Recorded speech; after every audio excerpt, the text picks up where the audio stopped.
Bonjour chers auditeurs, c'est un plaisir renouvelé pour moi de vous présenter encore une nouvelle réflexion, cette fois sur le leadership. Avant tout propos, je vous inviterai à régler la qualité de vidéo sur la qualité optimale avec le bouton de paramètres de votre lecteur vidéo en ligne. Dans la précédente vidéo, nous avons introduit notre désir de présenter notre point de vue particulier sur certains aspects du leadership. Nous avons voulu nous attarder sur le leader tyran, ce patron autoritaire qui opprime tout le monde et veut ses résultats sur le faux au prix de la dépouille d'un collaborateur surmené, et nous avons voulu proposer des moyens d'y survivre. Nous avons comme première approche proposé un état d'esprit de résilience vis-à-vis de ce type de leader.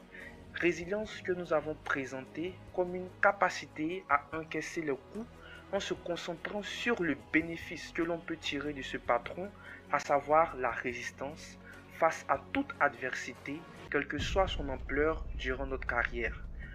Pour accéder à la vidéo 1, veuillez cliquer sur l'icône en haut à droite si vous lisez la vidéo sur YouTube, sinon rendez-vous au lien indiqué en commentaire. Mais comment arriver à développer la résilience? C'est ce que nous verrons aujourd'hui dans cette vidéo de très courte durée.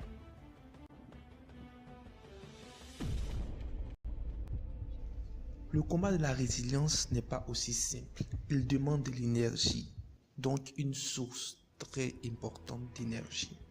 Dans la Bible, le jeune David, futur roi, a dû avoir de la résilience pour survivre au tyran qui était le roi Saül. Il a dû avoir beaucoup d'énergie, c'est-à-dire un endroit où se ressourcer. David, lui, avait un secret. Il avait une relation intime avec son créateur Jéhovah, le Dieu des chrétiens. Il retrouvait la joie en chantant des hymnes à son Dieu et en se reposant toujours en sa protection absolue. Il disait, « L'Éternel est mon berger, je ne manquerai de rien. Quand je marche dans la vallée de l'ombre de la mort, je ne crains aucun mal, car tu es avec moi, ta houlette et ton bâton me rassurent. » Jésus dira, « Celui qui croit en moi n'aura jamais soif. L'eau que je lui donnerai deviendra en lui une source d'eau qui jaillira jusque dans la vie éternelle. » Ainsi, le Dieu des chrétiens donne à celui qui se tourne vers lui une source d'infini repos, capable de créer de la résilience face à toute épreuve. C'est pourquoi vous entendrez les chrétiens dire souvent, « Je n'ai pas ceci, je n'ai pas cela, mais je suis en paix. » Il s'agit d'une paix inexplicable, une paix qui est capable d'absorber toute cruauté et toute méchanceté. Il y a aussi à côté de cela plusieurs petites armes que je vous invite à découvrir vous-même en lisant le livre de 1 Samuel dans la Bible du chapitre 16 au chapitre 31. Je vous conseille une lecture d'un chapitre par jour pour finir en 2 semaines.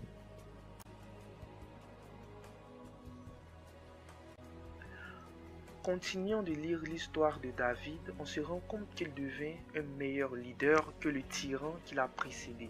En effet, le leader né de la survie à un tyran, après avoir montré de la résilience, a l'avantage de savoir faire le bien car il a connu la souffrance engendrée par le mal. Qui a regardé le film Captain America First Avenger? Ce n'est pas moi un grand fan de Marvel qui dirait non. Dans ce film, un scientifique décide de créer un super soldat en décuplant ses capacités physiques et pour cela, une sélection est organisée. Et le scientifique préfère un prétendant chétif qui n'a connu dans sa vie que des maltraitances de la part des plus forts, mais qui a gardé un grand sens d'empathie. Justifiant son choix, le scientifique dit « Je l'ai choisi car seul le faible connaît la valeur de la force. Celui qui a vécu une situation périlleuse sait bien ce que l'on ressent dans cette situation et peut aider l'autre qui la traverse. C'est pourquoi, dans la plupart des cas, le leader né de la résilience à la tyrannie devrait être un meilleur leader que son prédécesseur tyran. En fait, le tyran est complexé, il a peur que ses lacunes soient dévoilées et se cache derrière un rideau de fer. Or, celui qui a traversé le processus de résilience est beaucoup plus complet et n'est pas complexé. Ceci est surtout un appel à ceux qui désirent passer ce processus de résilience.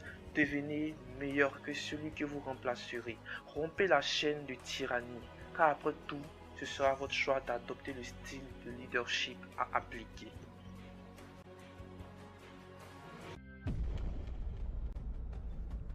En conclusion, le tyran est un leader qui opprime ses collaborateurs et crée un climat chaotique.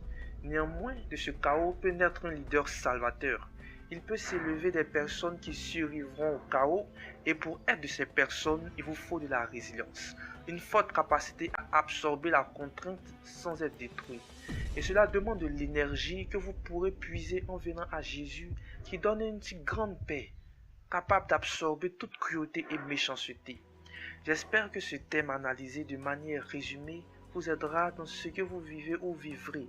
Mais sachez que le tyran peut ne pas seulement être un patron, mais aussi un ami, un mari, une femme, un frère, une sœur. C'est pourquoi dans certains cas, en plus de la résilience, il faut apporter de l'amour.